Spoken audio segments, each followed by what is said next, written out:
she's my darling, living darling. Before they were Dion and the Belmonts, they were three friends who attended Roosevelt High School in the Bronx and hung out together in the mid-1950s. I was always into music, And in the Bronx, if you went walking from corner to corner, you'd see a group singing on a corner. And you'd pass a corner with a group, you'd fill in, you'd do your part. Whatever part wasn't there, you'd do, you know. And Angelo would do the same thing, and Carlo would do the same thing. But we never really got together, the three of us, you know, until we formed the group. When we heard each other, we were like, wow, you know, let's be a group, let's try to do something. Oh, she's my darling, my little darling, and I'm her Valentine. Angelo DeLeo, Fred Milano, and Carlo Mastrangelo named themselves the Belmonts after the street Milano grew up on. When we used to go in a Subway had a great echo. That was like one of the best places you could sing, because they made you sound good, you know? Even if you weren't good, you go in the Subway and sing, oh, you sound great. We used to sing on the corner, but there was no echo on the corner. But when it got cold and in the winter, what we'd do is go in a hallway, and it was nice echo in the hallway, and we'd sing until we got thrown out. You know, until people said, get the heck out of here, and they would chase us, you know?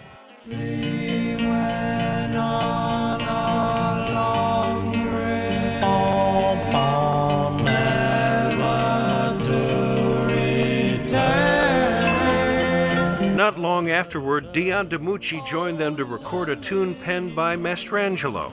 Their harmonies were their ticket to stardom, and eventually a place in the Doo-Wop Hall of Fame. Well, what happened was Dion had this song that he got this demo record from us. We said, listen to this. So he played this song for us. We said, we could do the hell out of this song. You know, we could sing the crap out of it. He says, you want to do it? He says, should we go down and see, you know, the Schwartz brothers?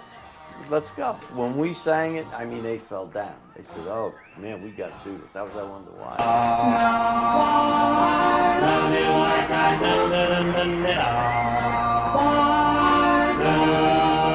We did it, and that was it. You know, that was the beginning. That was the beginning of the success. I just want I wonder why I love you like I do. When we were younger, we were teenagers. Our favorite show on TV was Bandstand with Dick Clark. We used to watch that. When we got to do Bandstand, I was like a nervous wreck. But about halfway through the song, you know, I calmed down. We did I Wonder Why. And we had practice. We had learned steps. We had, you know, choreographed this thing, and we were learning the steps and doing the steps. And finally we got it down, you know, and when we did it, it was great. It was great just doing those steps. And the kids in the audience, the guys that we used to love and the girls that we used to love singing, clapping, and you know, they're giving us all this attention. It was wonderful. Then now they're asking us for autographs after the songs. I was saying, this kid, they must be in heaven, you know?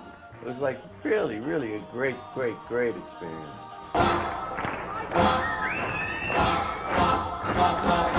We were the first white act to do the Apollo Theater. I'm sure you knew that, but we were there with the Clovers. Oh man, were they great. You know, harmony, you know, we love harmony. And they did such nice harmony. It was like, how come we don't sound like that? You know, it was like, and so, you know, we had some good experiences, and, you know, with good people. A fan favorite among doo-wop groups of the era, the act found itself on several tours, including the now infamous Winter Dance Party Tour of 1959.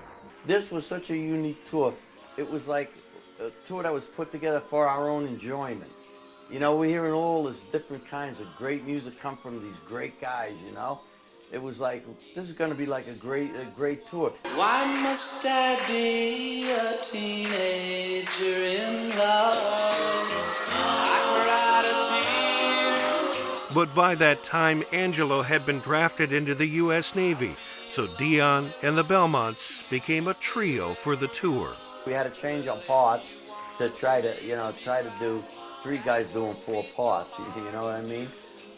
We did miss him. We miss him a lot because we're a group, you know. You know, the girls would scream so much, as Carlo recalls, the girls would scream so much they couldn't hear us anyway.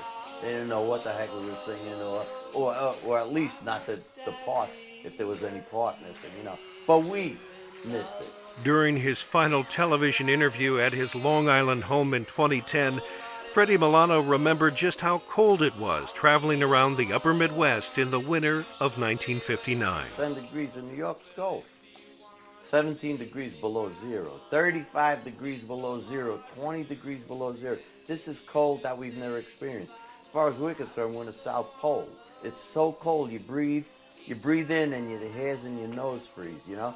If you had a mustache, you got all icicles on your mustache. It was really cold.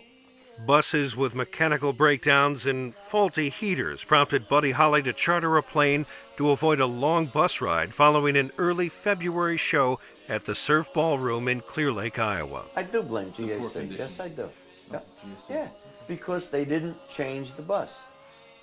They kept that bus, trying, you know, to increase their profits, whatever they might be, or lessen their losses, whatever it was. It was their. I blame that decision they made on their deck.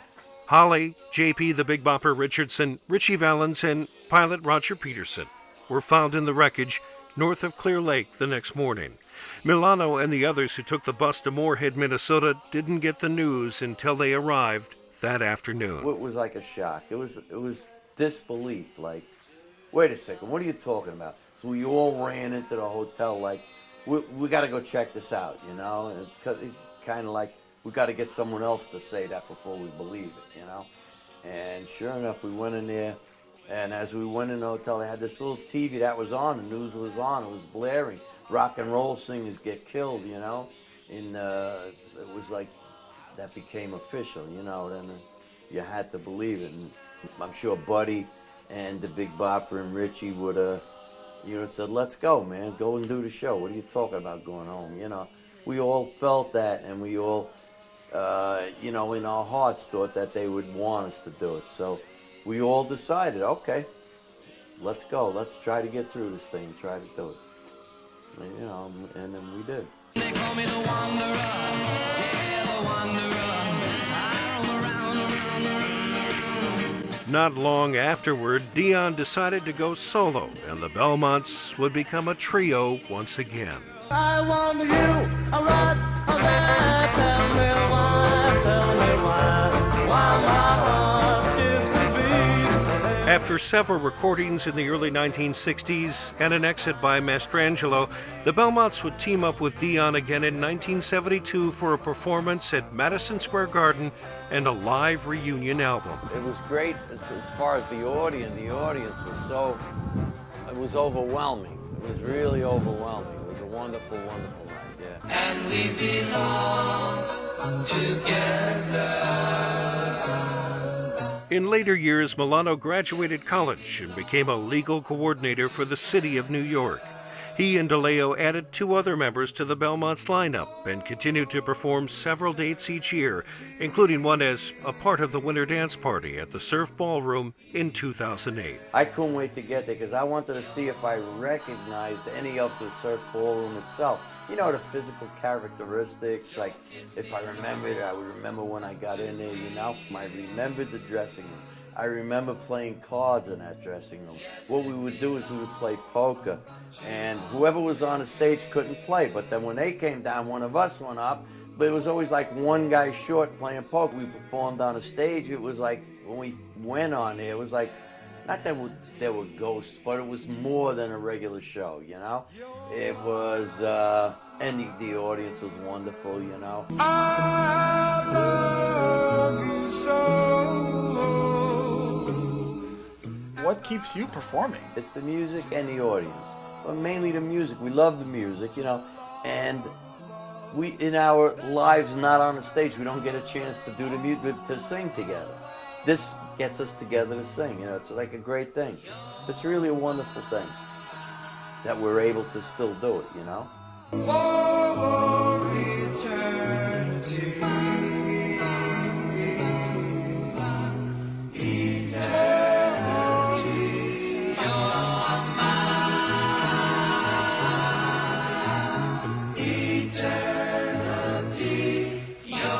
Dave Hansen, North Iowa Today.